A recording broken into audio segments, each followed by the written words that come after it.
पर मैं बहुत दिन से आपके पास आना चाहता था, आप भी बुलाना चाहते थे, पर योग नहीं बन रहा था। आज बना है, तो जो भी बात बताऊं मैं बहुत कोशिश करूंगा कि मेरे पास में जो दी बेस्ट है वो आपको पड़ोगे। एक बहुत अच्छा श्लोक है, मुझे बहुत अच्छा लगता है। मैं सोचता रहता हूँ घंटों 24 घंटे। देखो, आप भी सोचोगे तो माल मिलेगा। श्रीमद् रायचंद्र का एक वाक्य है, कर विचार तो पाम। यहाँ उसकी जीत है जो विचार करेगा, जो विचार नहीं करेगा उसकी जीत नहीं है। पंडित टोडरमल जी ने मोक्ष मार्ग प्रकाशक में लिखा है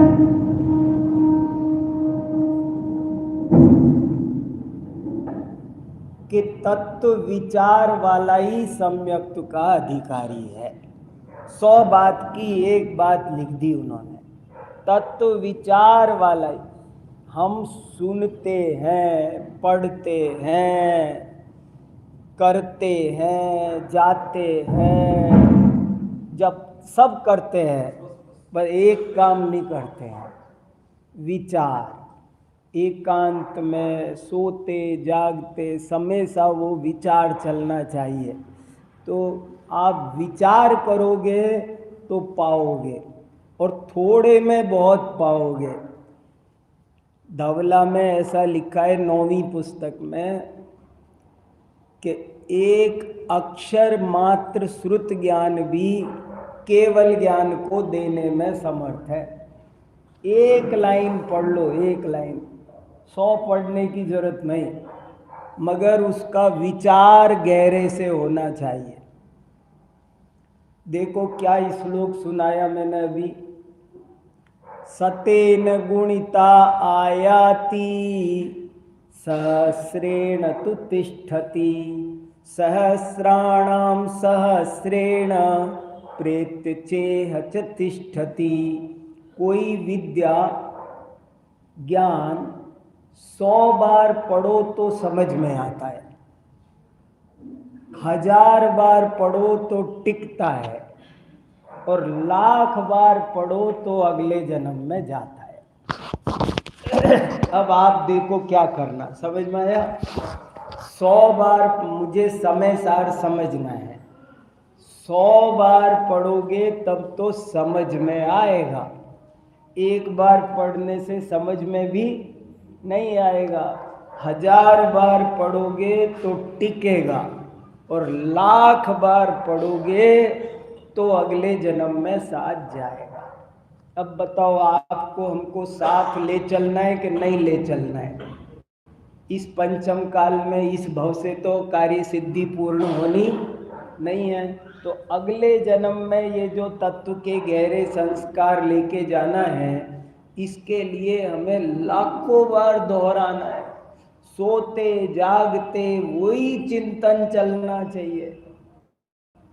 एक मिनट भी इधर उधर के विषय कसाय और राग द्वेष के चिंतन नहीं चलना चाहिए, तब इसमें बहुत उपलब्धि हो सकती है।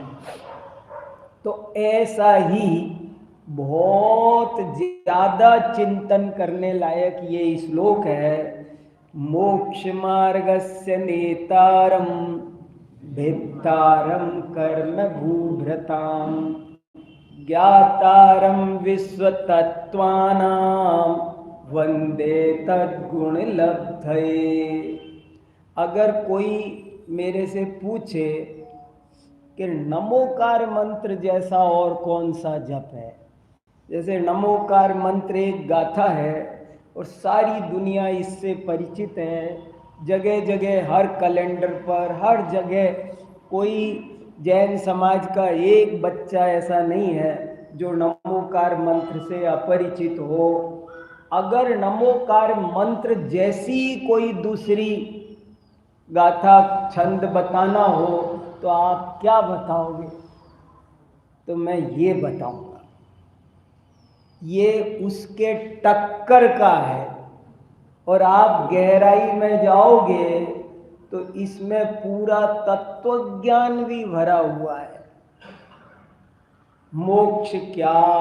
अब देखो, मोक्ष मार्गस्य नेतारम भेत्तारम कर्म भूव्रत ज्ञाता विश्व तत्व वंदे गुण। गुण क्या, दोष क्या, लब्धि क्या, इतने सब शब्दों, एक एक शब्द पर मैं एक एक घंटे बोल सकता हूँ। मैं आपको इस श्लोक पर हमारे आचार्यों ने लाखों पेज लिखे हैं और बड़े बड़े धुरंधर विद्वान आचार्यों ने लिखे हैं। समंत भद्राचार्य ने इसी की टीका लिखी, गंध हस्ती महाभाष्य, 2 लाख श्लोक प्रमाण। क्या आप सोच सकते हो? मैं आपको केवल एहसास करा रहा हूं कि आपको जो हीरा मिला है आप उसकी कीमत समझ नहीं रहे हो अभी। आचार्य विद्यानंद स्वामी ने, ये श्लोक तो सबने सुना होगा ना, मैंने नया तो नहीं बताया ना, तो सुना है ना सबने। लेकिन ये कितना महान है और कितना महत्वपूर्ण है, मैं बस आपको वो दिखा रहा हूं। आचार्य विद्यानंद स्वामी हुए आज से 1200 1250 साल पहले, जिन्होंने इस श्लोक की भी टीका लिखी, पूरे तत्वार्थ सूत्र की टीका लिखी है, तत्वार्थ श्लोक वार्तिक। उन्होंने ऐसा लिखा है कि ये जो श्लोक है वो तीर्थोपमानम, बोले ये श्लोक तीर्थोपमानम है। तीर्थोपमानम समझ में आया? तीर्थ के समान है। ये श्लोक नहीं है बल्कि ये तीर्थ है, शाश्वत तीर्थ है। आप ऐसा समझो, मैं खुलासा करूं तो सबको समझ में आए। जो सम्मेद शिखर की वंदना करने से जो फल प्राप्त होता है वो फल इस श्लोक के एक बार पाठ करने से प्राप्त होता है। अब अंदाजा लगाओ इस श्लोक में क्या होगा। कोई सामान्य आचार्य ने नहीं लिखी ये बात, ये कोई ऐसे ही अरे गहरे कोई कैलेंडर में छपी, कोई कुछ भी कह देता है आजकल ऐसा करो तो ये हो जाएगा, वो हो जाएगा, पैसा मिल फलाना हो जाए। ये वो है, बहुत बड़े परीक्षा प्रदानी आचार्य ने लिखा कि समझ लो, आपने बोला मोक्ष मार्गस्य नेतारम भित्तारम कर्म भूभृताम ज्ञातारम विश्वतत्त्वानाम वंदे तद्गुण लब्धये। आपने ये बोला ना, तो समझ लो आपने सम्मेद शिखर की एक वंदना कर ली। अब आपको महत्व समझ में आ रहा है? सम्मेद शिखर की एक वंदना का महत्व समझ में आता है।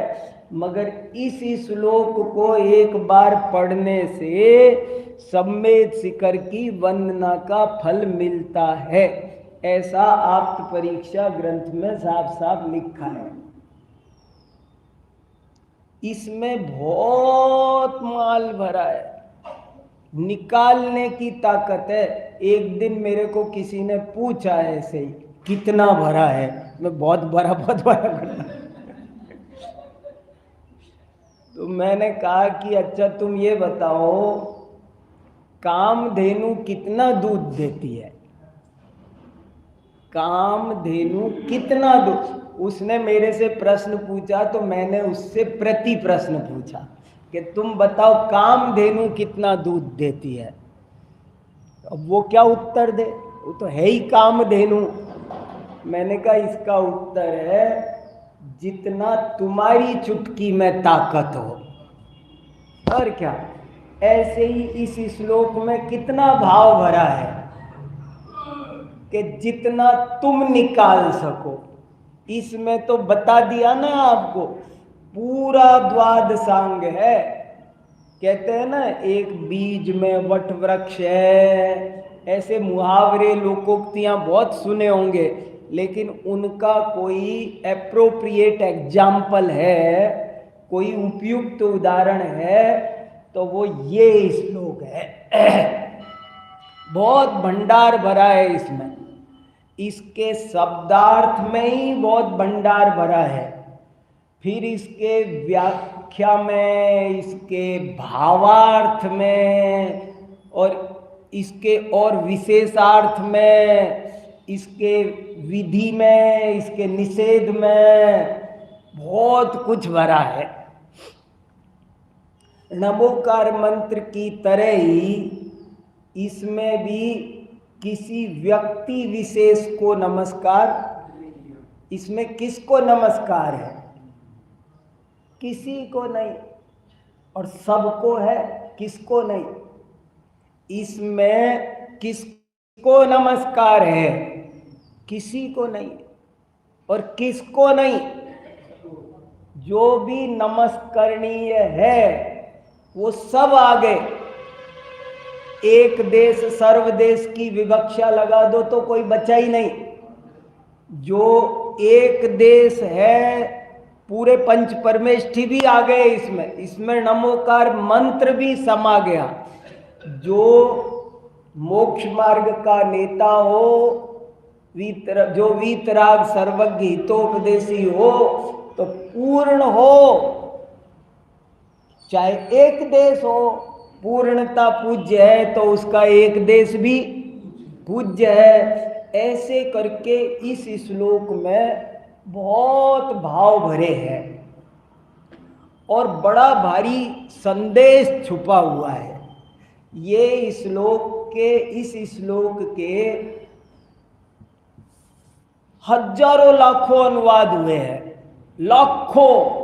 इस श्लोक के आधार पर ही बहुत आचार्यों ने मंगलाचरण किए हैं। जैन दर्शन में जितने भी मंगलाचरण है, 90% मंगलाचरण व्यक्ति परक नहीं है। आप सारे ग्रंथों के मंगलाचरण एक जगह रख लो तो आपको व्यक्ति परक मंगलाचरण 10% मिलेंगे। ज़्यादातर मंगलाचरण ऐसे हैं कि जो बिना नाम लिए हैं। और एक बात बताऊं, जितने नाम लेके किए हैं ना 10% है, उनमें भी टीका करने वालों ने व्याख्या की है तो खुलासा किया है कि इसको व्यक्ति परक नहीं लेना। जैसे नमः श्री वर्धमानाय, अब इसमें किसको नमस्कार किया? आप क्या समझ रहे हो? 24वें तीर्थंकर, सिद्धार्थ त्रिशला के सुपुत्र, अंतिम शासन नायक, उन वर्धमान को नमस्कार किया है। आप ऐसा समझ रहे हो ना? लेकिन टीका पढ़ो, इसकी संस्कृत टीका लिखी है प्रभाचंद्राचार्य ने। उन्होंने लिखा, गलत फहमी में मत रह जाना, बोले नमः श्री वर्धमानाय का क्या मतलब है? बोले 24 तीर्थंकर। श्री माने केवल ज्ञान, श्री माने लक्ष्मी, श्री माने समवसरण। जिनके पास में समवसरणादि रूप, जिनके पास बाह्याभ्यंतर लक्ष्मी के जो धनी हैं, वे सब के सब श्री वर्धमान है। ऐसा टीका में लिखा। बताओ क्या टीका है? मैं रत्नकरंड श्रावकाचार्य की टीका पहले श्लोक की पढ़ के मैं बहुत उछल गया कि क्या इन्होंने नमे शब्द का अर्थ किया।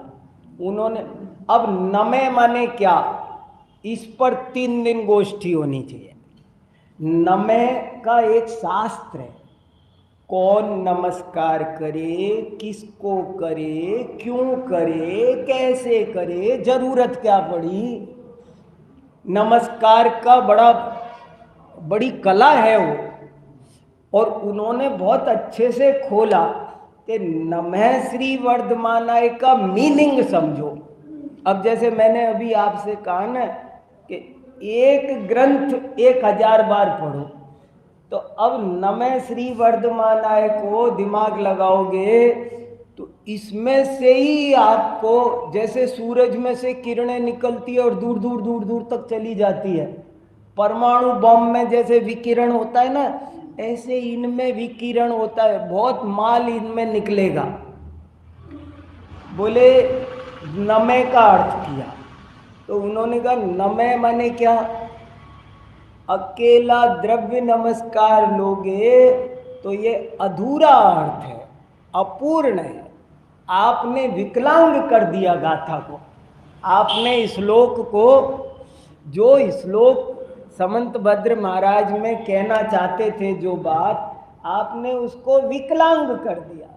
वे तो उन्होंने द्रव्य नमस्कार लिखा है क्या? उन्होंने तो नमस्कार लिखा है ना। नमस्कार दो तरह का है, दोनों लेना चाहिए।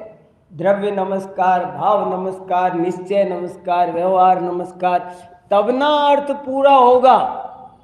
तो ऐसे करके जहां भी कहीं व्यक्ति परक आया तो वो व्यक्ति परक को हमारे आचार्यों ने व्यक्ति परक नहीं रखा। सामान्य जनता को, प्राथमिक जनता को आकर्षित करने के लिए व्यक्ति परक भी जाना पड़ा, क्योंकि न धर्मो धार्मिक बिना, धर्म धार्मिक के बिना नहीं रहता है।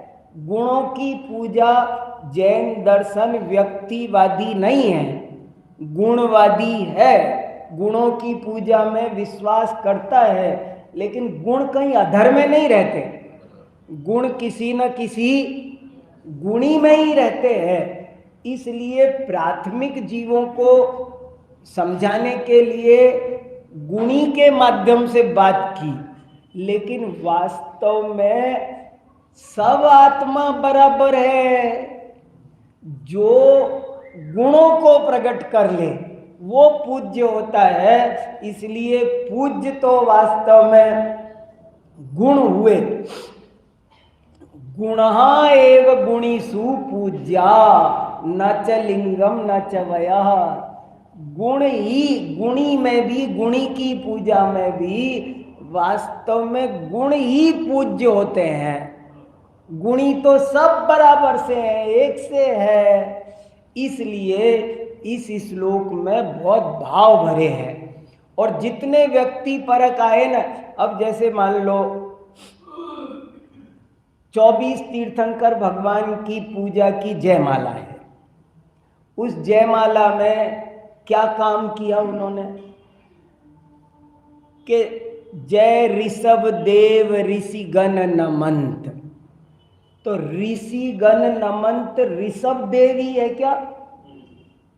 24 का अर्थ 24 पे घटित होगा, याद रखना, एक पे नहीं घटाना।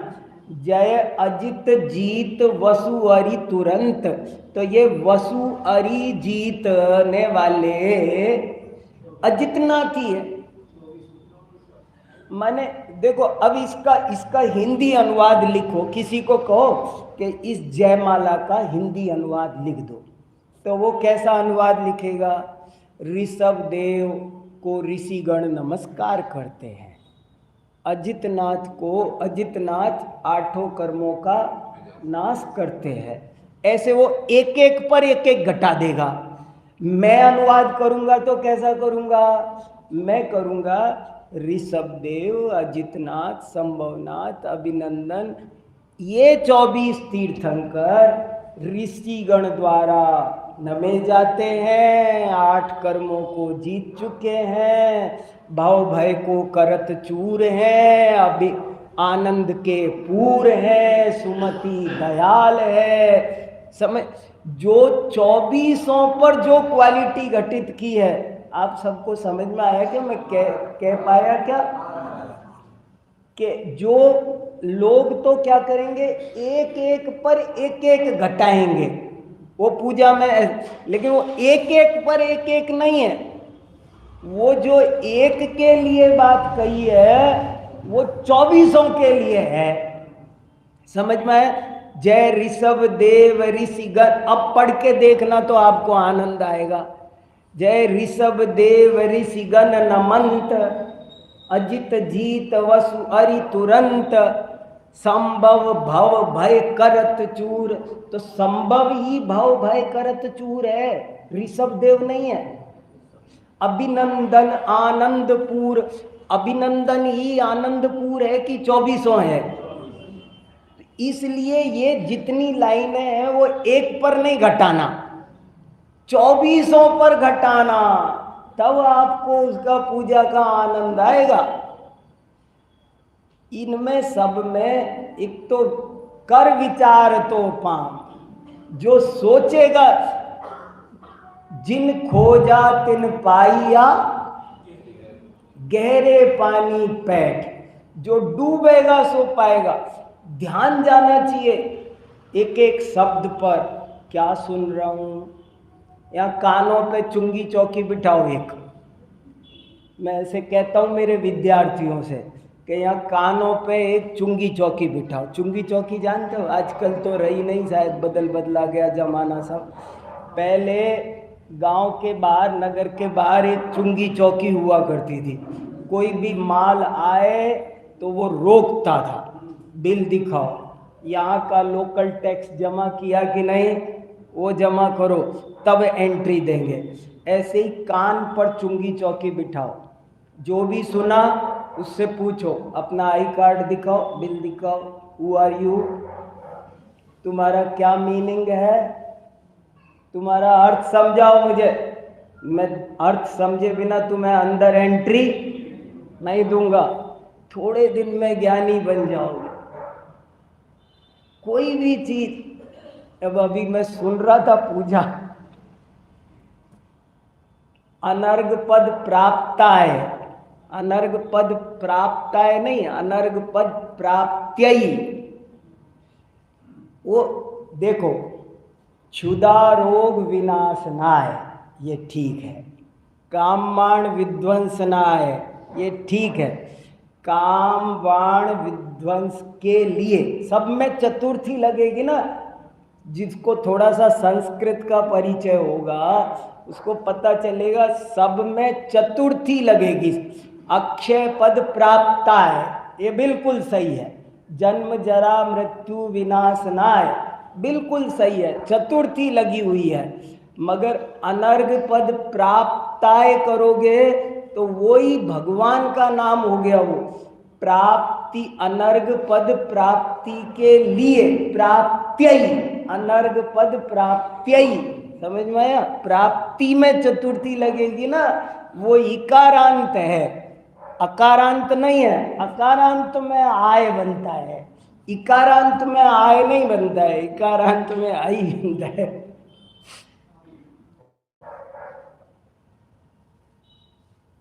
मोक्ष मार्गस्य नेतारं भित्तारं कर्म भूभृतां ज्ञातारं विश्वतत्त्वानां वंदे तद्गुण लब्धये।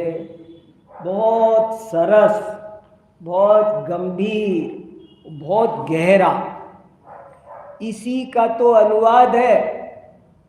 जिसने राग द्वेष कामादिक जीते सब जग जान लिया, सब जीवों को मोक्ष मार्ग का निष्प्रय हो उपदेश दिया। बुद्ध वीर जिन हरिहर ब्रह्मा, या उसको स्वाधीन कहो, भक्ति भाव से प्रेरित हो यह चित्त उसी में लीन रहो। बिल्कुल इसका अनुवाद है। जिसने राग द्वेष कामादिक जीते, माने जो वीत राग है, सब जग जान लिया, माने सर्वज्ञ है, और सब जीवों को मोक्ष मार्ग का निष्प्रय हो उपदेश दिया, माने हितोपदेशी है। और फिर वो क्या, कि नाम व्यक्ति, बोले बुद्ध कहो, वीर कहो, जिन कहो, हरि कहो, हर कहो, ब्रह्मा कहो, जो तुम्हारा स्वाधीन, स्वाधीन माने ये 5-7 नाम तो बता दिए और ऊपर से एक तुर्रा फेंक दिया कि तुम्हारे मर्जी में आए जो नाम लो। स्वाधीन का मतलब यू आर फ्री टू से, तुम्हारा मन, हमको नाम में जिद नहीं है। हमारे सब आचार्यों ने कहा, ऐसे प्यारे प्यारे, मैं अब भी लाइन से 50 श्लोक अब भी बोल सकता हूं। देखो सुनो एकादा। भव बीजांकुर जनना रागाद्याक्षयमुपगता यस्य ब्रह्मा वा विष्णुर्वा हरो जिनो वा नमस्तस्मै। 1200 साल पुराना श्लोक है ये। समझ में आया? हिंदी अर्थ बताता हूं। भव बीजांकुर जनना, भव माने संसार, संसार के बीज भूत हैं रागादि। रागादि क्या है? वो संसार के बीज हैं। ये पूरा संसार का वटवृक्ष कहाँ से निकलता है? रागादि। जिसने संसार के बीज स्वरूप रागादि को नष्ट कर दिया, उसको कुछ भी बोलो, मैं उसे भक्ति पूर्वक प्रण। अब सुनो तो अर्थ आनंद आएगा। भव बीजांकुर जनना रागाद्या क्षयमुपगता यस्य, नाम नहीं लिया किसने, जिसने भी किया हो, जिसने भी रागादि नष्ट किए हों, ब्रह्मा वा विष्णुर्वा हरो जिनो वा नमस्तस्मै। नाम से क्या लेना? नाम तो लोक व्यवहार चलाने के लिए यहाँ पर दुनिया रखती है। उस नाम से क्या लेना देना? उसमें ये गुण हो। ऐसे बहुत श्लोक लिखे और इसमें से एक और गहरी बात निकल के आ रही है। ऐसे तो श्लोक बहुत आपको भी कितने ही पद भक्तामृत स्तोत्र में भी आते हैं ना, बुद्धस्त्वमेव, हे भगवान आप ही बुद्ध हो, आप ही। हमें क्या फर्क पड़ना है, हम उन शब्दों की व्याख्या ही तो करनी है। तो आप नाम में हमको, हम तो 1008 नाम से इंद्र ने स्तुति करी, वो पढ़ो। कितने नाम, कोई नाम छोड़ा ही नहीं दुनिया का। आप राम बोलो, आप जो बोलना जो बोलो ना, हमको क्या फर्क पड़ता है। आप कोई नाम बोलो, हर नाम का अर्थ हम वीतराग सर्वज्ञ समझेंगे। क्या है उसमें, क्या है? तो इसलिए ऐसे बहुत श्लोक है। लेकिन अब एक आगे बढ़कर नई बात बताना चाह रहा हूं। क्या गजब की चीज है? अच्छा लग रहा है, समझ में आ रहा है? मैं शांति से बात कर रहा हूँ, भाषण देने नहीं आया। मैं तो आप सबके साथ बैठ के स्वाध्याय करने आया हूँ अपना। मुझे आनंद आ रहा है, सो ले रहा हूँ। इसमें रस टपक रहा है, अमृत झर रहा है, अमृत। हमारे आचार्यों ने अमृत पिया, क्या चीज है। एक और बहुत गहरी बात, ये श्लोक ये भी बताता है कि जैन धर्म की प्रकृति क्या है।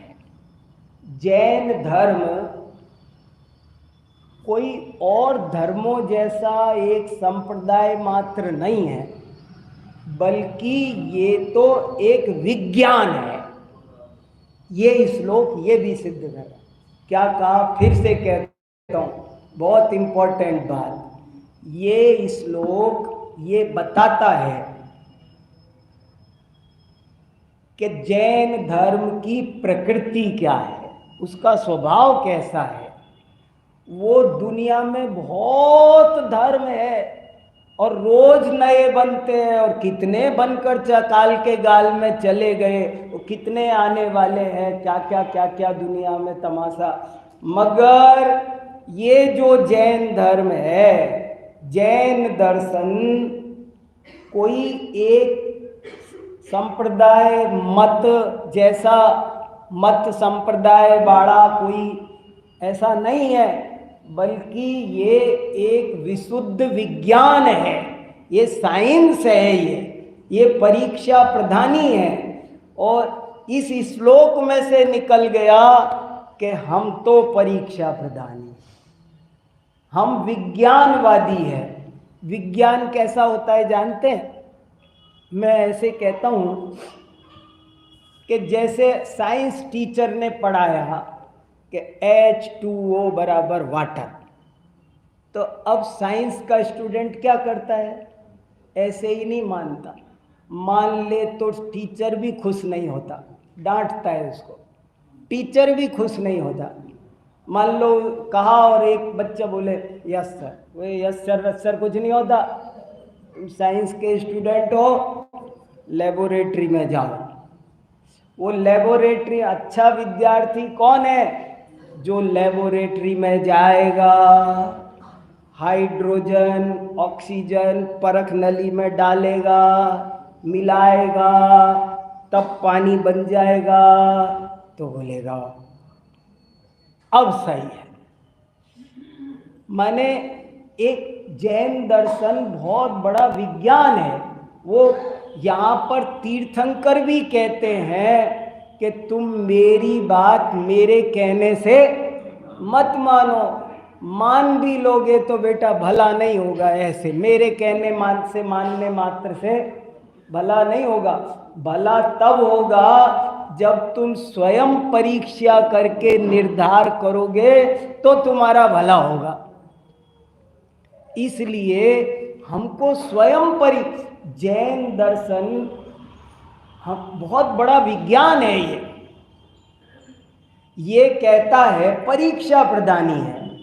इसका कहना है सही बात सही है, चाहे दुश्मन बोले, और गलत बात गलत है, चाहे हमारे पिताजी ने कहा हो। सही और गलत का फैसला कौन कह रहा है इससे निर्णय नहीं करूंगा, ये मेरा भाई कह रहा है, दोस्त कह रहा है, ऐसे नहीं चलेगा। सही बात सही, और किसी के कहने से होता क्या है? अगर अग्नि गर्म है और मेरे पिताजी कहे कि बेटा अग्नि ठंडी होती है, पिताजी के कहने से हो जाएगी क्या? मैंने, और सब बोले, सारी दुनिया भी बोले तो? इसलिए वस्तु स्वरूप को समझना ही एक रास्ता है, दूसरा कोई रास्ता है भी नहीं। जी बोलो बहन जी।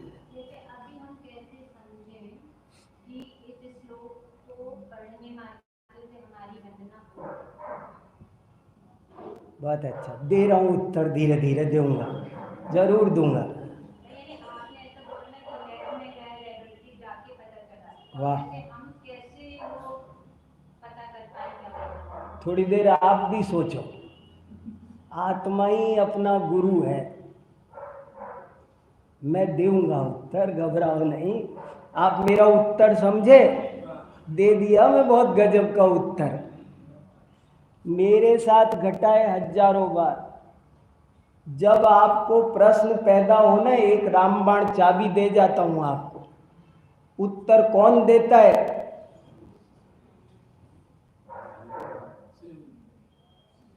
आप ही अपने आप खोजोगे और बढ़िया निकालोगे, मजबूती से निकालोगे।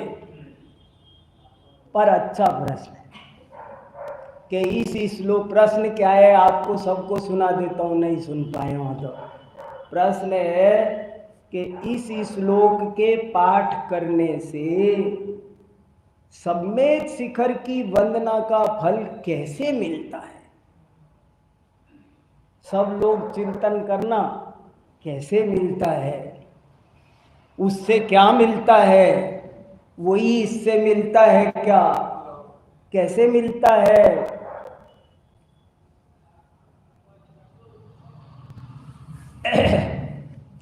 ये श्लोक ये भी बता रहा है कि जैन दर्शन एक परीक्षा प्रधानी दर्शन है, एक वैज्ञानिक दर्शन है, पक्षपात से एकदम दूर है कोसों। ऐसे भी बहुत श्लोक है। पक्षपातो न मे वीरे न द्वेष कपिलादिषु युक्तिमद्वचनम यस्य तस्य कार्य परिग्रह। जैन आचार्यों ने जैसे कोई घोषणा करता है ना, जैसे नगर में डिंडोरा पिटाते हैं ना, ऐसे जैन आचार्यों ने घोषणा की, डिंडोरा पिटाया। गजबर की छाती चाहिए, क्या बोलते, कितने इंच का सीना चाहिए पता नहीं, छत्ती पत्ती भगवान जाने, बहुत बड़ा होना चाहिए, मेरा मतलब ये है। कहते हैं ना इतने इंच का सीना, ये कहने के लिए कोई कह के दिखाए। इतने दुनिया में धर्म वाले हैं, मैं आपको बता, जैन कह के बताए। जैनों में भी कितने ही लोग अपने केवल पक्ष से जैन हैं, पाक्षिक जैन। सदा क्या नाम से आसाधर जी ने 4 प्रकार के जैन बताए। एक जैन बताया पहले नंबर का पाक्षिक जैन, पाक्षिक है, हालांकि उसको भी अपनाना, उसका अनादर नहीं करना। तू जैन नहीं है, सच्चा नहीं है, बुरा है, ऐसे उससे नहीं कहना, उसको समझाना, प्यार से सिखाना, सीखेगा। उसकी भी अवज्ञा नहीं करना। नामता स्थापना तोपि जैन पात्रायते तराम नावज्ञा क्रियते यस्मात् तन्मूला धर्मवर्तना। कैसे कैसे श्लोक लिखे हैं, एक एक श्लोक की महामंत्र है। नामता स्थापना तोपि जैन पात्रायते तराम नावज्ञा क्रियते तन्मूलाधर सगुण निर्गुणो वापि जैन पात्रायते तराम। कोई भी हो, कैसा भी हो, नामधारी जैन भी अवज्ञा करने योग्य नहीं है, अपनाने योग्य है। मत ठुकराओ, गले लगाओ, धर्म सिखाओ। वात्सल्य बहुत जरूरी है। तो जैनों में भी बहुत सारे पाक्षिक जैन, ये कहने का सीना उनके पास भी नहीं होगा कि क्या, कि जो सही है मैं वो मानूंगा। देखो क्या क्या श्लोक है, सुनो, बहुत प्यारा श्लोक सुनो। पक्षपातो न मे वीरे न द्वेष कपिलादिषु युक्तिमद्वचनम यस्य तस्य कार्य परिग्रह। अर्थ तो समझो, सरल सरल है, बहुत कठिन नहीं है। थोड़ी थोड़ी संस्कृत वगैरह हमारे आचार्यों की भाषा है, प्राकृत है, पढ़ते हो लिखते हो तो पकड़ में आती होगी, नहीं आती हो तो आनी चाहिए। हम लोगों पे भी तो कुछ अंकुश रहेगा, हम क्या बता रहे आप कह तो पाओगे कि कुछ भी वो पंडित जी मंत्र पढ़ जाते हैं और कुछ भी पढ़ जाते हैं, ऐसे नहीं। दुनिया में क्यों अज्ञान फैल गया, बहुत सारे पूजा पाठ पंडित कैसे भी करा देते हैं, फेरे कराने हैं ना, तो वो बोले हमको क्या ये राजी रहने चाहिए, फटाक से कर दो, 15 मिनट में, आधा घंटे में कुछ बड़ बोल दो, क्योंकि किसी को समझ में आता तो है नहीं, और किसी को समझ में, हम बैठे होंगे तो कह देंगे पंडित जी श्लोक छोड़ रहे हो। तो ऐसे श्लोक आपको आते होंगे तब ना आप उसका भाव समझोगे। क्या ये कितना सरल है, पक्षपातो न मे वीरे, पक्षपात न माने नहीं है, मे माने मुझको, वीर माने महावीर। मुझे महावीर भगवान से कोई पक्षपात नहीं है। न द्वेष है कपिलादिषु, और कपिल आदि से मुझे कोई भी द्वेष नहीं है। मेरी तो इतनी बात है, इतनी मेरी नीति है, युक्ति मद वचनम यस्य तस्य कार्य परिग्रह। जिसकी बात सही होगी मैं उसे मानूंगा। अब इतनी जचती है, ये कहने का कलेजा चाहिए। पक्षपातो न मे वीरे, न द्वेष कपिलादिषु, युक्ति मद वचनम यस्य तस्य कार्य परिग्रह। देखो भाई, मैं क्या कहना चाह रहा हूँ और क्यों कहना चाह रहा हूँ। हम सबको बड़े भाग्य से जैन दर्शन मिला, लेकिन ये मिलना सफल हो जाए इसलिए मैं ये बात कर रहा हूँ। सफल समझे आप? पेड़ लगाया और फल नहीं आए। आम का पेड़ लगाया, सींचा, बाढ़ लगाई, बचपन में उसको पशुओं से बचाया करा, सब रक्षा करी, 20 साल उसमें पानी, और फल नहीं आया, तो क्या बोलोगे आप? निष्फल। और अगर फल आ जाए तो फिर कोई आपसे कहे आपने बड़ी मेहनत की, बहुत कष्ट उठा, अजी कोई बात नहीं। तब अगर फल आ गए तो कोई बात नहीं, और फल नहीं आए तो इतने दिन यूं ही फालतू माथा फोड़ी करी। तो जैन धर्म मिला। अब मैं ये चाहता हूं, बहुत प्रेम से चाहता हूं कि आपका हमारा ये जैन दर्शन पाना सफल हो जाए। ऐसा ना हो फल ना लगे इस पेड़ में। इस पेड़ में सम्यक दर्शन का, सम्यक ज्ञान का, सम्यक ये फल लगना चाहिए ना। सम्यक दर्शन ज्ञान चारित्र के फल लगे क्या, पूछो अपने से। नहीं लगे तो निष्फल, और लगे तो सफल। फल तो आना चाहिए। एक छोटा सा दृष्टांत है, बड़ा प्यारा, मुझे बहुत अच्छा लगता है। एक बहुत बड़ा ऑडिटोरियम था। कोई फंक्शन होते हैं ना बड़े बड़े ऑडिटोरियम में, एक बड़े ऑडिटोरियम में कोई बड़ा सांस्कृतिक कार्यक्रम होगा कोई, और उसमें कार्यक्रम में सब लोग गए करे, तो कार्यक्रम पूरा हो गया, फिर सब लोग चले गए।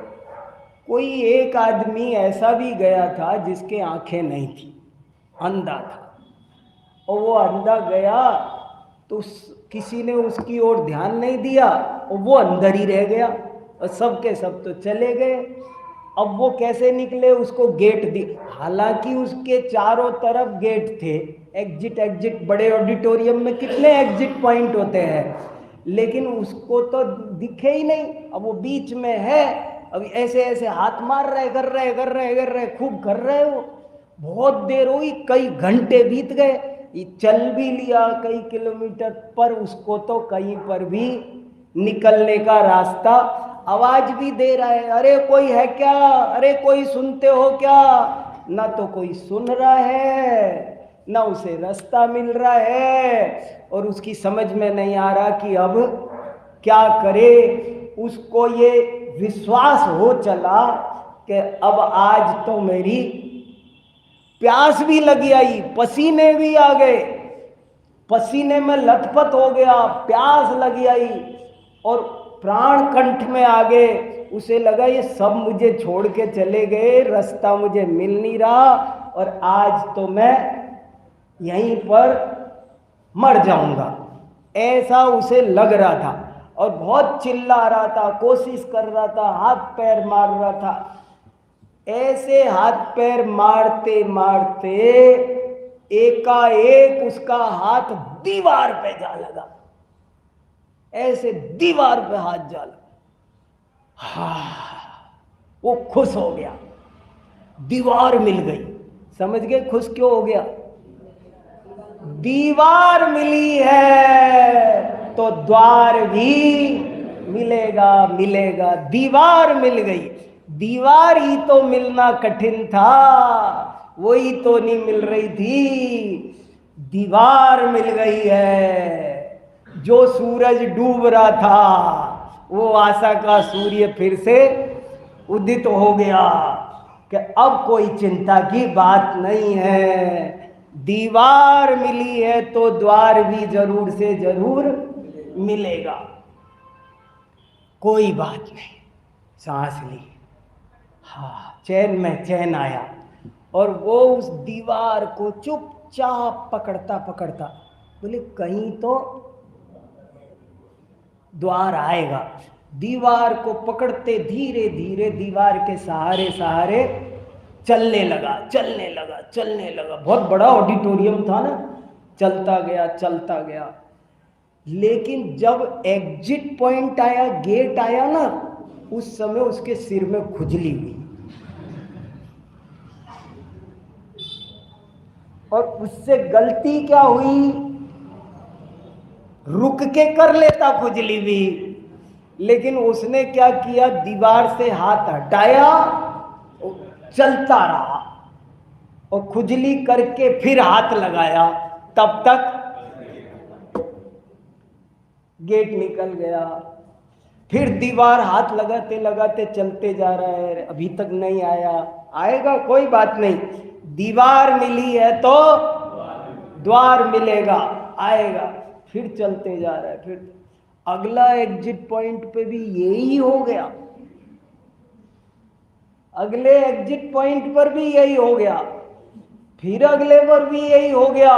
चारों एग्जिट पॉइंट ऐसे ही निकल गए।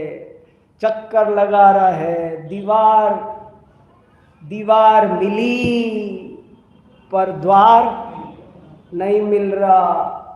और चक्कर आ गए और धड़ाम से गिर के बहुत दूर जाके पड़ा। अब दीवार भी छूट गई, अब दीवार भी छूट गई।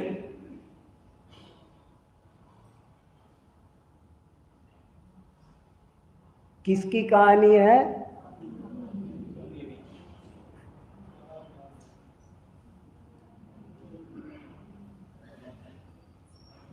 हमको आपको भी देव शास्त्र गुरु की दीवार मिली है।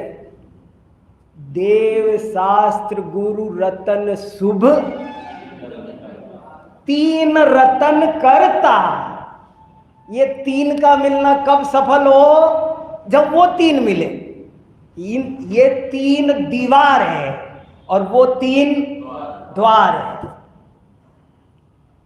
दीवार के बिना द्वार नहीं मिलेगा, मगर दीवार ही पकड़े रहे और द्वारों पर चूक गए तो दीवार भी छूट जाएगी।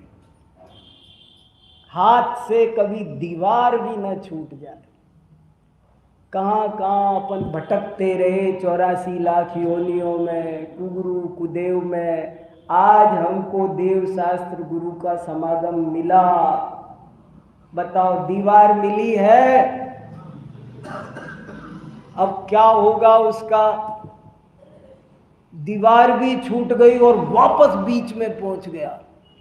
ऐसे ही हम सब की नाव किनारे आके लगी है, अब बिल्कुल भवसागर के, लोड ही होना बाकी है, किनारे पे आई है।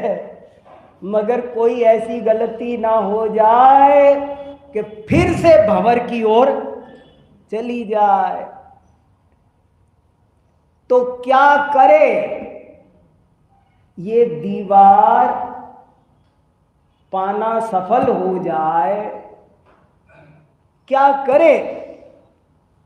जैन दर्शन की प्रकृति समझो, परीक्षा प्रधानी बनो, केवल बाबा वाक्य प्रमाणम मत बैठो, औरों के यहाँ ऐसा होगा, कहते रहते हैं कि बस कथा सुन लो पार हो जाएंगे।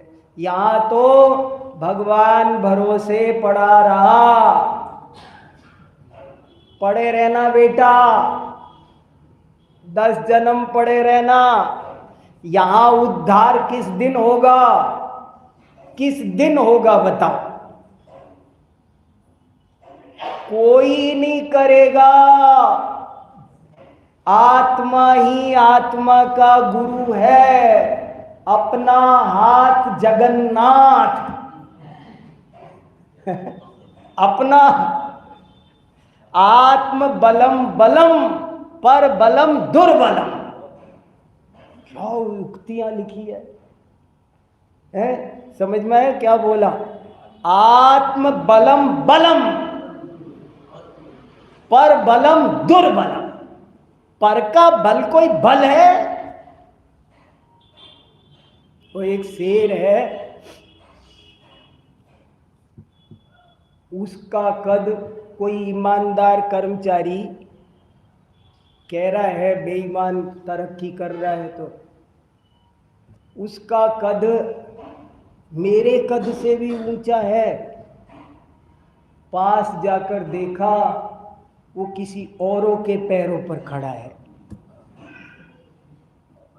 समझ में आया? उसका कद मेरे कद से भी बड़ा है, पास जाकर देखा किसी औरों के पैरों पर खड़ा है। अपने पैर कहाँ है? पर का बल कोई बल है? पर का बल बल नहीं होता, आत्म बलम बलम। देखो जिस दिन ठानोगे, खुद ठानना पड़ेगा, अपना मालिक आप है, ये मेरी लाइफ है, पक्का समझ लेना बहुत अच्छे से। ऐसे बिल्कुल मत सोचना कि सुदीप जी भला कर देंगे, नमिता बहन जी कर देंगी। नमिता बहन जी का अपना कर सकती है। सब जो जैसा करेगा, सब बिल्कुल ऐसी सुंदर व्यवस्था है जगत की। ये साइंस है। ये मैं कहता रहता हूँ, दुनिया को तो अभी जनतंत्र की, गणतंत्र की बातें ही दिल से स्वीकार नहीं होती है। और ये जैन दर्शन तो गणतंत्रवादी है। दुनिया तो गणतंत्र की बात को भी नहीं गले, सब कट्टरवादी है दुनिया में, सब आतंकवादी है। जो मैं कहूँ वो होना चाहिए, मेरे हिसाब से दुनिया चलना चाहिए, इसी का नाम तो आतंकवाद है। मेरा ही संप्रदाय रहना चाहिए, मेरी मान्यता के ही लोग रहने चाहिए। जैन दर्शन एक ऐसा है जो कहता है जनतंत्र, गणतंत्र। अरे जिसने बताया जगत को प्रत्येक कण स्वाधीन है, एक एक कण अपना मालिक है, स्वयंभू है, अपना काम खुद करता है। खुद शेर हो पर गधे बन के बैठे हैं। समझ में आई? कहानी है इसकी बहुत सुंदर। और ये कहानी भी मेरी तेरी नहीं है, हमारे आचार्यों की कहानी है, आगम में लिखी है और कई आचार्यों ने रिपीट की है। मुझे इस कहानी में भी लगता है पूरा जैन दर्शन भर दिया, जैसे कोई सारी प्रक्रिया पूरी की पूरी भर दी। ऐसी बात है। याद आ गई ना? सबको सुनाने की जरूरत नहीं ना, बता दे। बहुत अच्छी कहानी है, सुनो ध्यान से। और सुनना नहीं है खाली, उसे गुनना है। कहानियों में बहुत खास बात होती है। मुझे कहानियाँ बहुत पसंद है। जाने कितनी कहानियाँ, 5000 कहानियाँ याद होंगी मुझे अभी। कहानियाँ बहुत ज़बरदस्त होती है, समझदार होना चाहिए। कहानियाँ बच्चों का खेल नहीं, कहानियों को समझना। हमारे एक संस्कृत के बहुत बड़े विद्वान हैं, उसने लिखा है संसार में कथा साहित्य का आविष्कार जैन आचार्यों ने किया है। संसार में जितनी भी कहानियां हैं उनके मूल लेखक जैन आचार्य हैं। ऐसा बलदेव उपाध्याय ने संस्कृत साहित्य का इतिहास पेज नंबर 8 पर लिखा है।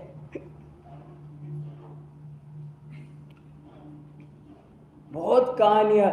कहानी की एक खास बात यह होती है कि बचपन में ही सिखा दो और धीरे धीरे धीरे धीरे जैसे जैसे बड़ा होगा ना तैसे तैसे बाद में उसको उसका जैसे जैसे मैच्योर होगा ऐसे ऐसे उसको उसका अरे इसमें ये बात है, अरे इसमें ये बात है, फिर मर्म समझ में आता है। तो ये कहानी सुना के बात पूरी करता हूँ। बहुत अच्छी कहानी है, सुनो। देखो, एक कुमार था, रोज जंगल में गधे लेकर मिट्टी लाता था, जाता था, मिट्टी लाता था घड़े बनाने के लिए। तो एक दिन क्या हुआ कि जब वो लौट कर आया और अपने गधे गिने तो एक गधा कम था और उसने सोचा मेरा गधा जंगल में रह गया। तो वो उस गधे को ढूंढने के लिए वापस गया। शाम हो गई थी, धीरे धीरे और अंधेरा होता आया। तो वो गधे को ढूंढ रहा था, गधा तो मिला नहीं और एक शेर बैठा था कहीं। तो उसने समझा अंधेरे में कुछ ठीक से दिखा नहीं और उसने सोचा ये मेरा गधा यहाँ बैठा है, मिल गया। और उसने उसी के कान मरोड़े, लात मारी और यहाँ बैठा है, परेशान कर दिया तूने मुझको, क्यों नहीं चला साथ में? वहां मैं ढूंढ रहा हूं, देख तेरी वजह से मैं वापस आया ढूंढता ढूंढता और तू यहाँ बैठा है। उसकी पिटाई करते करते उसको घर लेके आया। शेर ने भी सोचा आज क्या, आज कौन आ गया मेरे से, सारी दुनिया डरती है मगर ये कौन आ गया। और वो भी कुछ नहीं समझ पाया बेचारा, पिटता पिटता घर आया और रात में उसने गधों के बीच में उसको भी बांध दिया और सो गया। जब सुबह उठा तो देखा कि ये तो अपना गधा नहीं है, ये तो कोई और जानवर है, ये तो कोई और पशु है, अपना गधा तो ये नहीं है, ये तो कोई और पकड़ लाया, मैं कोई दूसरा पशु पकड़ लाया। पर अब कोई बात नहीं, अपन क्या करें, अपना खोया है तो आ गया। जैसे किसी किसी की चप्पल खो जाती है तो दूसरे की पहन जाता है। आप मत पहनना कभी, ऐसे नहीं करना चाहिए। कोई सोचता है ना अरे हमारी भी तो कोई पहन गया, अब हम पहन जाते हैं। नहीं, उसने देखा कि भाई मेरा गधा खोया है, मैं क्या करूं, मुझे तो 20 गधे चाहिए मिट्टी ढोने को, अब 19 रह गए, तो मैं तो ये गधा, यही मेरा गधा है, मिट्टी ढोने मेरा काम तो चलेगा ना, अब ठीक है अपने।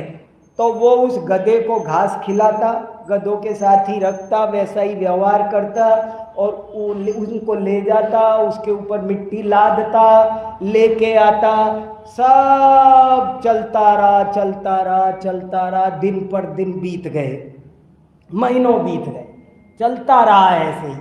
अब सुनो आगे कहानी। एक दिन की बात, किसी सुयोग से जो कुमार के पास में पहाड़ी थी, उस पहाड़ी के ऊपर एक दूसरा शेर आया जंगल में से निकल के, और वो पहाड़ी पे चढ़ करके ऐसे देखता है ये क्या हो रहा है। एक मेरा भाई गधों के बीच, एक मेरा भाई गधों के बीच, ये क्या हो रहा है, इसका उद्धार करना चाहिए। उसको करुणा जागृत होती है कि इसका उद्धार, देखो वो चला जाता लेकिन उसे करुणा जागृत हुई कि ये क्या दुर्दशा, मेरे भाई की ये क्या दुर्दशा हो रही है, इसका उद्धार करना चाहिए। कैसे करूं, ये सबके बीच बंधा हुआ है, बस्ती में कुमार, मैं कैसे इसको, रस्सी खोलना मुझे आता नहीं, कैसे करूं, क्या करूं, क्या कैसे उद्धार करूं, वो चिंतन करता है करुणा से, इसका कैसे उद्धार करूं, और उसे युक्ति समझ में आती है तो वो सबसे पहले एक दहाड़ लगाता है जोर से। जैसे ही उसने दहाड़ लगाई, सारे गधे भाग गए, कुमार अपना परिवार लेके भाग गया, कुमार कुमारिन बच्चे अड़ोसी पड़ोसी, ओ शेर आ गया शेर आ गया, सब भाग गए। वो नहीं गया जो शेर था गधों के बीच में, वो यही तो चाहता था, उसे तो बात इसी से करनी थी, औरों को तो भगाना ही था, उसने भगा दिया सबको। और फिर उसके पास गया और उससे बोला, ये तुमने अपनी क्या हालत बना रखी है, तुम शेर होकर ये क्या गधे। बोले क्या शेर होकर, शेर तो आप हो, मैं तो गधा हूं। उसको गधों के बीच रहते रहते, शेर तो आप हो, मैं शेर नहीं हूं, शेर तो आप हो, मैं तो गधा हूं। अरे नहीं, तुम गधे नहीं हो, तुम सिंह हो। नहीं तो सिंह तो आप हो। बार बार बार बार यही रट लगाए, वो माने ही नहीं। वो उसने बहुत समझाया, कई तरीके से समझाया। देखो, तुम अगर गधे होते तो सब भाग गए, तुम भी तो भाग जाते, तुम क्यों नहीं भागे। और फिर देखो, तुम बोल के देखो जरा, तुमने गधों की आवाज सुनी है? हाँ सुनी है। अब देखो मेरी सुनो, मैं दहाड़ता हूँ, उसने दहाड़ के बताया। अब तुम दहाड़ो जरा, चेक करो, कंपेयर करो, परीक्षा करो, स्टडी करो। तुम्हारी आवाज गधों से मिलती है कि मुझसे मिलती है? आवाज तो मेरी आपसे मिलती है वैसे तो, लेकिन बट किंतु परंतु फिर वही, लेकिन हूं तो मैं गधा, सिंह तो आप ही हो। आवाज तो मेरी आपसे मिलती है वैसे तो आपकी बात कुछ कुछ जम भी रही है, पर पता नहीं आप क्या कह रहे हो, मालूम नहीं, मेरे तो दिमाग खराब हो रहा, मेरे समझ में नहीं आ रहा। मैं तो गधा हूँ, सिंह तो आप हो, मैं आपको प्रणाम करता हूँ, आप इतने प्यार से मुझसे बात करने आए, थैंक यू, मैं आपको पूजता हूँ, अर्घ चढ़ाता हूँ, सब ठीक है, पर मैं तो गधा हूँ। अरे देख, तू गधा नहीं है, तू सिंह है, तेरी आवाज मुझसे मिलती है, कैसे करूं? अच्छा इधर आ, पास में एक पानी बह रहा था, कहीं पानी था। बोले इधर आओ, तुमने गधों की शक्ल देखी है? बोले हाँ देखी है। मेरी देखो अच्छे से। बोले हाँ देख ली। अब इस पानी में देखो, अपनी शक्ल देखो, तुम अपनी देखो, अब मिलान करो, तुलना करो, तुम्हारी शक्ल गधों से मिलती है कि मुझसे मिलती है? किससे मिलती है बताओ? अरे ये तो शक्ल भी मेरी आपसे मिलती है,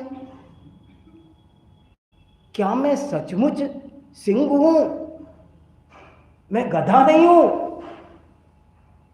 और अब उसने फिर अपने आप जोर से दहाड़ लगाई, और जोर से। जैसे ही दहाड़ लगाई तो जंगल में खलबली मची, दूसरे सब भाग गए और दूर। और उसने कहा, ओ हो, मैं तो सिंह हूं, ओहो अनार, इतने दिन से मैंने दुख पाए गधा बनके, मैं गधा था नहीं है? ये का यही काम करना है, यही धर्म है। निरखत जिन चंद्र वदन स्वपद सुरुचि आई, उस सिंह को देखकर भाई ये अपना ज्ञान होना चाहिए ना। भगवान, मैंने एक दफे हमारे मंदिर पर एक वाक्य लिखा, वैसे तो हम सब प्रतिदिन देव दर्शन करते हैं, परंतु सच्चा देव दर्शन वो करता है जो प्रतिमा में परमात्मा के और परमात्मा में निज आत्मा के दर्शन करता है। भाई वो उसे देख करके अपना दर्शन होना चाहिए, जिन दर्शन से निज दर्शन तक बात पहुंचनी चाहिए। तो ये कहानी असंख्य आचार्यों की है, एक आचार्य की नहीं है। और इसमें बहुत माल भरा है, भूलना नहीं, याद रखना। घर में भी बच्चों को सबको सुना देना है ना, याद रखो, आज नहीं तो कल 10 साल 5 साल बाद बड़े होंगे तब उनको समझ में आएगा कि जैन धर्म क्या कहता है। पूरा धर्म इसमें है, हमको करना क्या है ये सब इसमें है। तो ऐसे ये सब बातें हैं। अभी बहुत देर आप लोग बैठ लिए, बाकी चर्चा